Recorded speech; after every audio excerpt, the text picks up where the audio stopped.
अस्सलाम वालेकुम जी, welcome back to my channel. आज का हमारा मॉड्यूल है module 41 the research space paradigms and issues. इस लेसन में हम बात करेंगे रिसर्च पैराडाइम की और उन इश्यूज़ की जो कि रिसर्च स्पीकिंग में हमें नज़र आते हैं। ठीक है, तो जब हम स्पीच यानी कि बोलने की स्किल को रिसर्च करते हैं ना, तो उसमें डिफरेंट अप्रोचेज़ या फ्रेमवर्क्स यूज़ होते हैं जिन्हें हम पैराडाइम कहते हैं। ठीक है, अब हर पैराडाइम का अपना एक व्यू होता है रियलिटी को समझने का। ठीक है, और ये डिफ़ाइन करता है कि कैसे डाटा आगे फर्दर कलेक्ट और इंटरप्रेट किया जाएगा। फॉर एग्जांपल, अगर एक पैराडाइम हमारे पास क्वालिटेटिव पैराडाइम है, ठीक है, तो उसमें क्या होगा कि ऑब्वियसली रिसर्चर ऑब्जर्व करेंगे चीज़ों को। अगर एक पैराडाइम जो है वो हमारे पास क्वांटिटेटिव पैराडाइम है, ठीक है, तो उसमें सर्वे कंडक्ट करना शामिल होगा। तो इस तरह से क्या होता है कि हर पैराडाइम का एक अपना व्यू होता है रियलिटी को समझने का। ठीक है, मज़ीद इस टॉपिक में भी यही बताया हुआ है कि पैराडाइम क्या होता है। ठीक है, रिसर्च पैराडाइम क्या होता है। पैराडाइम एक फ्रेमवर्क या मेंटल मैप होता है जिसमें रिसर्चर्स काम करते हैं। तो आप यूँ कह लें कि पैराडाइम क्या है, एक तरह से a research way of thinking plus research rules plus beliefs about the reality and truth. ठीक है, इसमें बेसिक अजम्पशन, की टर्म्स की डेफिनेशन और उनके दरमियान रिलेशनशिप होते हैं। ठीक है, प्रॉपरली बनाया गया होता है इस पैराडाइम को। और हर पैराडाइम किसी ना किसी थेरी और डाटा अप्रोच के बीच में होता है, मतलब कि कुछ थेरी ज़्यादा एम्फोसाइज करते हैं, कुछ डाटा ज़्यादा एम्फोसाइज करते हैं। फॉर एग्जांपल कि अगर रिसर्चर एक्सपेरिमेंटल पैराडाइम यूज़ करते हैं ना, तो हम ऑडियंस जो होगी वो एक्सपेक्ट करेगी कि वो हाइपोथेसिस बनाएंगे, डाटा कलेक्ट करेंगे, उसे टेस्ट करेंगे स्ट्रक्चर्ड मैथड से। ठीक है, तो इस तरह से अगर आप क्वालिटेटिव पैराडाइम में हो तो आप लोगों के एक्सपीरियंसेस और इंटरप्रिटेशन समझेंगे। ठीक है, लोगों के इंटरव्यूज़ के थ्रू। इस तरह से बताया हुआ है कि हर पैराडाइम में एक तरह से बेसिक एग्जाम्पशंस और इस तरह की सारी चीज़ें होती हैं। हर पैराडाइम जो है वो किसी ना किसी थेरी और डाटा अप्रोच जो है उसको फॉलो कर रहा होता है। ठीक है, उसके अलावा यहाँ पे पैराडाइम शिफ्ट का कॉन्सेप्ट दिया हुआ है। नॉर्मली रिसर्च पैराडाइम चेंज नहीं होते, ठीक है, बस उसमें छोटी इंप्रूवमेंट्स होती हैं। लेकिन कभी कभी अगर कोई रिसर्चर या टीम बहुत स्ट्रॉन्ग आर्ग्यूमेंट और फाइंडिंग लाए ना, तो पूरी फील्ड का जो पैराडाइम है ना वो शिफ्ट हो जाता है। इसे कहते हैं हम पैराडाइम शिफ्ट। जैसे कि आप कह लें एक नई डायरेक्शन मिलना साइंस को। ठीक है, ये कुछ बेसिक से पॉइंट्स जो हैं वो इस वाले पैराग्राफ में बताए हुए थे। उसके अलावा नीचे वाले पैराग्राफ में वो बताते हैं कि लैंग्वेज स्टडीज़ में स्पीच डाटा को लेकर अलग अलग पैराडाइम है। अर्ली लिंग्विस्टिक्स जो है वो ज़्यादा फोकस करता था रियल एग्जाम्पल्स पे, फिलोसफी, लैंग्वेज, हिस्ट्री। फिर 1960s के बाद जो है वो लोगों ने थेरी को ज़्यादा इंपॉर्टेंस देना शुरू किया और रियल वर्ल्ड डाटा को जो है मैसी कह के एक तरह से इग्नोर करना स्टार्ट कर दिया। तो ये थोड़ी सी इसकी हिस्ट्री बताई हुई है, इसको भी आप माइंड में रखना, याद मत करें, बट इसको कॉन्सेप्ट के तौर पर माइंड में रखें। नेक्स्ट टॉपिक हमारे पास आ जाता है empirical versus non empirical research. Empirical research जो होती है ना वो रियल वर्ल्ड सिचुएटेड डाटा जो है उस पर बेस्ड होती है। रिसर्चर्स पहले ऑब्जर्वेशन करता है फिर थ्योरी बनाता है। नॉन एम्पिरिकल में क्या होता है, ये थ्योरेटिकल होता है, पहले थ्योरी होती है फिर उसे मैच करने के लिए डाटा जो है वो ढूंढा जाता है। ठीक है, तो एम्पिरिकल रिसर्चर्स जो है वो डाटा को क्लोजली ऑब्जर्व करते हैं, जबकि जो थ्योरेटिकल रिसर्चर्स है ना वो डाटा को फिट करने की कोशिश करते हैं एग्जिस्टिंग थ्योरी में। ठीक है, तो अगर देखा जाए तो एम्पिरिकल रिसर्चर जो है ना उनका डाटा एक तरह से ज़्यादा बेनिफिशियल होता है क्योंकि वो डाटा को क्लोजली ऑब्जर्व करते हैं। ठीक है, नेक्स्ट हमारे पास आ जाता है एटीट्यूड्स टू स्पीच डाटा। इसमें एटीट्यूड्स टूवर्ड स्पीच डाटा, इसमें बताते हैं कि स्पीच को रिसर्च करना लिखे हुए डाटे से जो है वो मुश्किल होता है और इसमें 3 मेजर चैलेंजेस हमारे पास आ जाते हैं। ठीक है, जो कि उन्होंने यहाँ पे बताए हुए हैं। जस्ट इतना सा पैराग्राफ ही जो है वो समझने के लिए इंपॉर्टेंट है।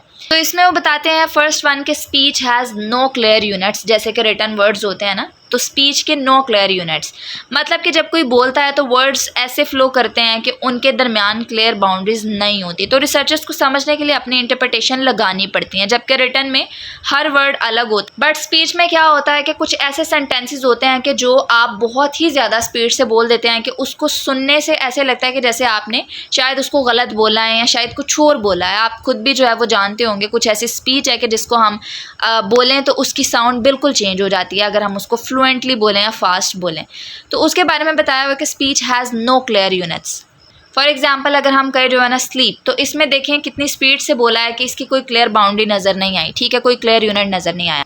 उसके अलावा कहते हैं कि स्पीच को लिखना यानी कि ट्रांसक्राइब करना विजुअल रिप्रेजेंटेशन होती है जिसे सेकेंडरी डाटा कहते हैं, ठीक है। जब लिख लेते हैं तो इंटोनेशन, इमोशन और वॉइस क्वालिटी जो है वो चली जाती है, तो एक तरह से इसको सेकेंडरी डाटा कहा गया है स्पीच को, ठीक है। जब हम लिखते हैं तो विजुअल रिप्रेजेंटेशन जस्ट होती है, ठीक है, और ऑब्वियसली इसकी इंटोनेशन, इमोशन और जो वॉइस क्वालिटी होती है वो तो हमें नहीं पता चलती, तो उसके बारे में उन्होंने बताया कि एक तरह से सेकेंडरी डाटा कहलाता है, ठीक है।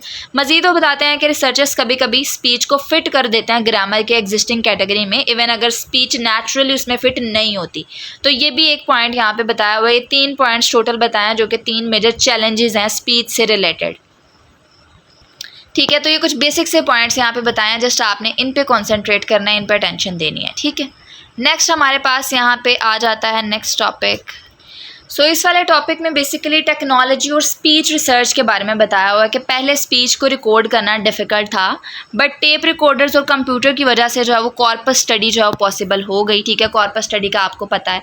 अब क्या FMRI टेक्नोलॉजी जो है उसका यूज़ हो रहा है, जिससे क्या होता है कि अब रिसर्चर्स डायरेक्टली देख सकते हैं कि ब्रेन किस एरिया में एक्टिव होता है जब स्पोकन इनपुट होता है, ठीक है, जो पहले सिर्फ गेस वर्क होता था। तो उसके बारे में बताया कि ये भी एक काम जो है वो काफ़ी ईजी हो गया। उसके अलावा मजीद वो बताते हैं कि कई थ्योरेटिकल मॉडल्स जो हैं वो स्पीच को सिर्फ एक पार्ट ऑफ लैंग्वेज समझ के सिंप्लीफाई कर देते हैं, ठीक है। रियल स्पीच के फीचर्स जैसे कि इंटोनेशन, वॉइस क्वालिटी, प्रोसोडी, उसको इग्नोर कर दिया जाता है, बट इन रियलिटी अगर देखा जाए तो स्पोकन मोड जो बहुत ज़्यादा रिच होता है मीनिंग, इमोशन और पर्सनैलिटी में, ठीक है। तो ये भी एक उन्होंने यहाँ पे इशू बताया हुआ है, ठीक है। मजीद वो कहते हैं कि अब मॉडर्न टूल्स जैसे कि मल्टी मॉडल, कॉर्पोरा और कंप्यूटर साइंस की इंटरप्रिटेशन से नई रिसर्च पॉसिबल हो रही है, ठीक। ह्यूमन कंप्यूटर इंटरेक्शन की फील्ड में भी अब स्पोकन इनपुट को ज़्यादा सीरियसली लिया जा रहा है, ठीक है। तो ये कुछ यहाँ पे डिफरेंट पॉइंट्स, डिफरेंट पर्सपेक्टिव्स दिए हुए हैं, ठीक है। एक्स्ट्रा डाटा है, बहुत ही ज़्यादा एक्स्ट्रा डाटा यहाँ पे दिया हुआ है, बट मैंने आपको बेसिक से पॉइंट्स बता दिए हैं, ठीक है। उनको आपने अपने माइंड में रखना है।